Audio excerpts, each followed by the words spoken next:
ಕರ್ನಾಟಕ ರಾಜ್ಯದ ಕಾಂಗ್ರೆಸ್ ಸರ್ಕಾರ ಹೇಗಾಗಿದೆ ಅಂತಂದರೆ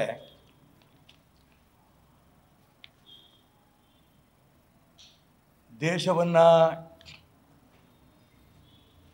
ದಕ್ಷಿಣ ಭಾರತದ ರಾಷ್ಟ್ರವಾಗಿ ಕೇಳ್ತೇವೆ ಆ ರೀತಿ ಹೇಳಂತ ದೇಶದ್ರೋಹಿಗಳಿಗೆ ಯಾವ ನೋಟಿಸು ಇಲ್ಲ, ಯಾವ FIR ಇಲ್ಲ. ಈ ರೀತಿ ಯಾರು ದೇಶದ್ರೋಹದ ಹೇಳಿಕೆ ಕೊಟ್ಟಿದ್ದಾರೆ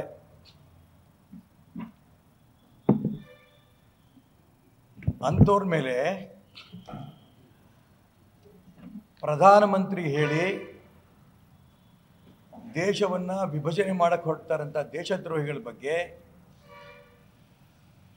ಗುಂಡಿಟ್ಟು ಕೊಲ್ಲಬೇಕು ಅಂತ ಕಾನೂನು ತರಬೇಕು ಅಂತ ಹೇಳದಂಥ ವ್ಯಕ್ತಿಗಳ ಮೇಲೆ ಇವತ್ತು FIR ಪೊಲೀಸ್ ನೋಟಿಸ್ಗಳು ಬರ್ತಾ ಇದೆ. ನಾನು ಯಾತಕ್ಕೆ ಇದನ್ನು ಹೇಳ್ತಾ ಇದ್ದೀನಿ ಅಂತಂದರೆ ಇಡೀ ಕಾಂಗ್ರೆಸ್ ಸರ್ಕಾರವೇ ಯಾರು ಒಬ್ಬ ದೇಶದ್ರೋಹಿ DK ಸುರೇಶ್ ತಮ್ಮ ಹೇಳಿಕೆಯಲ್ಲಿ ಕರ್ನಾಟಕ ರಾಜ್ಯಕ್ಕೆ ಬರಬೇಕಾದಂಥ ಅನುದಾನವನ್ನು ದಕ್ಷಿಣ ಭಾರತಕ್ಕೆ ಬರಬೇಕಾಗಿರೋಂಥ ಅನುದಾನವನ್ನು ಕೊಡಲಿಲ್ಲ ಅಂದರೆ ದಕ್ಷಿಣ ಭಾರತವನ್ನೇ ಬೇರೆ ರಾಷ್ಟ್ರವಾಗಿ ನಾವು ಕೇಳಬೇಕಾಗತ್ತೆ. ಇದಕ್ಕಿಂತ ದೇಶವನ್ನು ಒಡೆಯಂಥ ದೇಶದ್ರೋಹಿ ಹೇಳಿಕೆ ಇನ್ನೊಂದಿಲ್ಲ.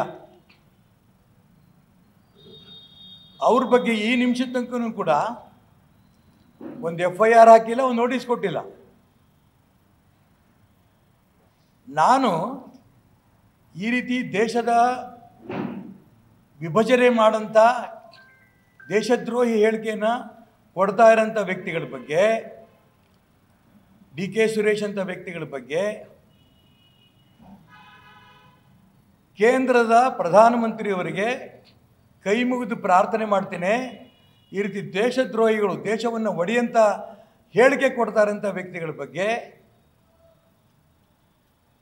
ಗುಂಡಿಟ್ಟು ಕೊಲ್ಲಂಥ ಕಾನೂನು ತಗೊಂಬನ್ನಿ ಅಂತ ಹೇಳಿದ್ದು ಕರ್ನಾಟಕ ರಾಜ್ಯದ ಕಾಂಗ್ರೆಸ್ ಸರ್ಕಾರದಲ್ಲಿ ತಪ್ಪು.